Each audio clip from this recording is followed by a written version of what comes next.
Hello and welcome back. तर कसे आहात तुम्ही सगळे? आय होप की तुम्ही सगळे मस्तच असाल. चला तर मग आजच्या व्हिडिओला सुरुवात करूया. तर आजच्या व्हिडिओचा विषय असा आहे की तिन्ही सांजेला कोणत्या गोष्टी टाळाव्या किंवा कोणती कामे करू नये. तर हा आजच्या व्हिडिओचा टॉपिक आहे. तर जी काही आज मी गोष्टी सांगितल्या आहेत त्या तुम्ही तुमच्या घरात पाळतही असाल आणि लहानपणापासून त्या तुम्ही पाळत आलेही असाल. कारण प्रत्येक गृहिणी आहे जी आपल्या घरासाठी आणि आपल्या संसारासाठी सगळ्या अशा गोष्टींचं पालन करत असते. तर तिन्ही सांज व्हायच्या आधी म्हणजे संध्याकाळ व्हायच्या आधी आणि सूर्यास्त व्हायच्या आधी आपण आपल्या घर जे आहे सगळं नीट ठेवून आणि पसारा सगळा उचलून ठेवायला पाहिजे. आणि घरामध्ये कुठेच कचरा आणि कुठेच घाणेरडेपणा असा आपल्या घरामध्ये नसला पाहिजे. तर मी काय करते, जेव्हा जेव्हा 5 वाजतात किंवा 5 वाजता ना पसारा उचलायला घेते घरातला. जिथे काही पसारा मला दिसते तो पसारा मी जो आहे घरातला उचलून टाकते. म्हणजे पसारा जास्त राहत नाही. बेड वगैरे व्यवस्थित केला आणि हृदयाचे खेळणे जर उचलले तर दुसरा कुठलाही पसारा माझ्या घरामध्ये राहत नाही. तर सगळं एकदा उचलून घेते. सगळं उचलून झाल्यावर तुम्ही आता घड्याळामध्ये बघू शकता माझा पसारा उचलून झाला आहे आणि बेड पण मी व्यवस्थित केला आहे. आणि आता वाजले 5:15 आणि माझं घर छोटं असल्यामुळे मला जास्त वेळ लागत नाही क्लिनिंगला किंवा झाडू वगैरे मारायला. तुमचं घर जर मोठं असेल तर तुम्ही 5 वाजताच ही कामे करू शकतात आणि ऑफकोर्स तुम्ही करत येत असाल. तर 5:15ला मी झाडून टाकते सगळं जे घर आहे, बेडरूम, हॉल वगैरे, समोरचा छोटंसं पोर्च आहे ते. सकाळी एकदा अशी माझी क्लिनिंग होऊन जाते.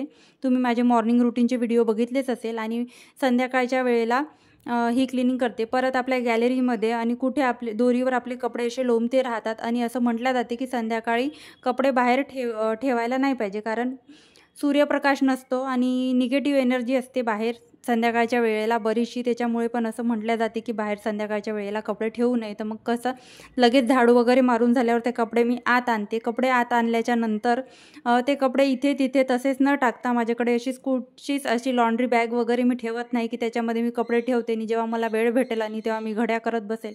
बिलकुलही नाही. मी लगेच ते कपडे जे आहे घड्या करून टाकते.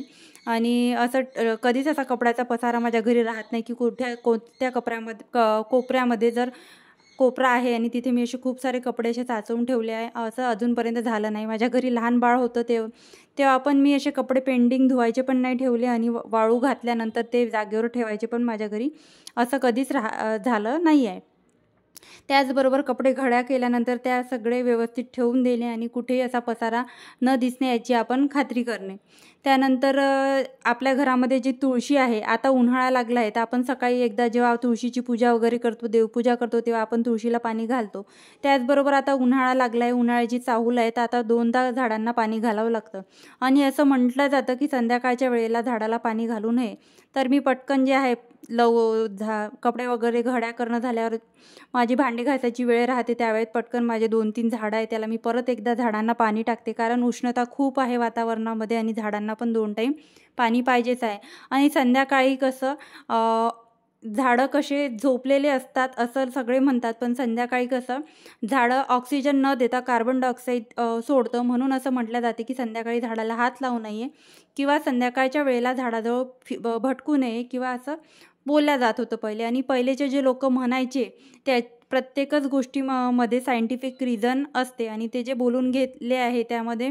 आणि आपण आता वास्तुशास्त्र आणि वास्तुशांती आणि हे एवढे मोठे मोठे आपण असे घट असे मांडतो घरामध्ये वास्तुशांतीचे, आणि हे जे आपण नियम पाळत नसेल तर आपण खरंच जे आहे लक्ष्मी यायच्या वेळेला तर ती लक्ष्मी जेव्हा नाराज होईल तर आपण एवढं वास्तुशांती आणि एवढं हे करून आणि वास्तुशास्त्राने घर वगैरे बांधून याचा काही एक फायदा होत नाही.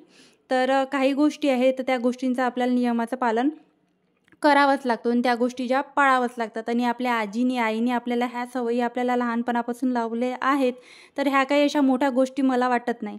त्याचप्रमाणे माझ्या सिंकमध्ये संध्याकाळच्या वेळेला म्हणजे आधीच भांडे मी घासून घेते. कारण तुम्हाला मी जसं सांगितलं मला 15 मिनिट लागतात एवढं करायला आणि माझे 5:30 ते 5:45पर्यंत पूर्ण जे आहे ते सगळं होऊन जाते आणि माझे एक्स्ट्राचे पण कामं होऊन जातात. तुम्ही माझे इव्हिनिंग रुटीन वगैरे किंवा आफ्टरनूनची मी दुपारची रुटीन टाकले तुम्ही ते बघू शकता.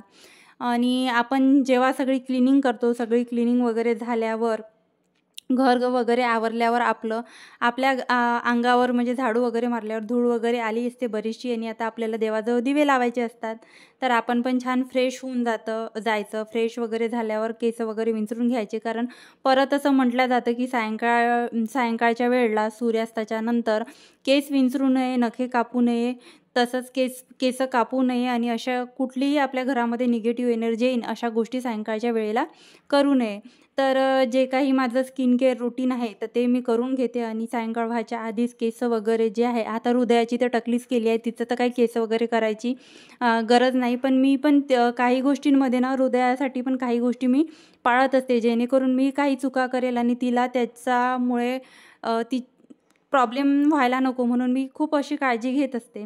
आणि जे काही केस फ्लोअरवर पडले आहे, आताच आपण सगळ्या घराची क्लिनिंग केली आहे, त्यामुळे फ्लोअरवर जे काही केस पडले आहे ते डस्टबिनमध्ये किंवा तुम्ही कुठे ठेवत असेल तिथे तुम्ही ठेवू शकता.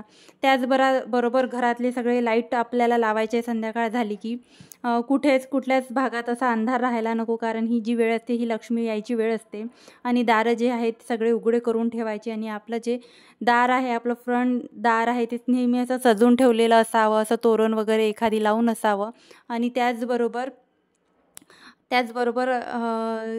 थोडं व्यवस्थितपणा दिसेल असं आपण आपलं एंट्रन्स जे आहे रांगोळी वगैरे काढून सकाळीच ठेवायचं. तुम्ही बघू शकता, मी तुम्हाला काल माझा जो व्लॉग होता माझा होम टूरचा त्याच्यामध्ये पण दाखवला. आमच्या ओनर काकू आणि आम्ही नेहमी असं घर जे आहे दार ते सजवून ठेवत असतो. आणि त्याचबरोबर मी सगळे जे आहे लाईट लावले आहे आणि घर पण सगळं व्यवस्थित केलं आहे.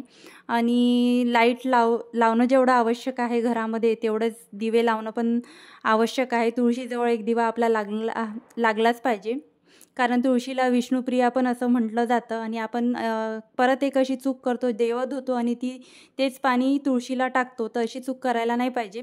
आणि त्याच्या मागे पण एक असं रिझन आहे, आपण देव धुतलेल्या पाण्यामध्ये जे हळद कुंकू ते देवाला वाहतो त्याच्यामध्ये पण आता केमिकल यायला लागलं आणि ते पाणी जर आपण तुळशीमध्ये टाकतो तर त्या तुळशीला पाण्याचा भार तर जास्त होतोच, पाण्यामुळे ती पण तुळशी कशी होते. आणि त्याचबरोबर जे आहे त्या केमिकलने ती तुळशी जळायला लागते.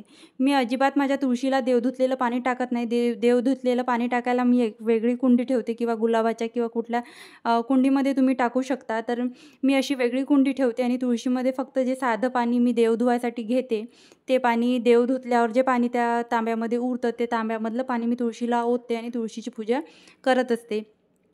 तर ह्या गोष्टी ज्या आहे त्या आपण पाळत असतो. आणि परत असं म्हटलं जाते की संध्याकाळच्या वेळेला आहे ते वादविवाद किंवा कोणाविषयी वाईट बोलू नये आणि कोणाचे घराणे करू नये. असं केल्याने आपल्या घरामध्ये जे आहे निगेटिव्ह एनर्जी येत असते. समजा तुम्हाला कोणता फोन कॉल आला आणि त्या काही आपल्याशी निगेटिव्ह गोष्टी करत आहे आणि तेव्हा दिवावातीची वेळ झालेली आहे, तर तेव्हा आपण ही दक्षता घ्यायला पाहिजे.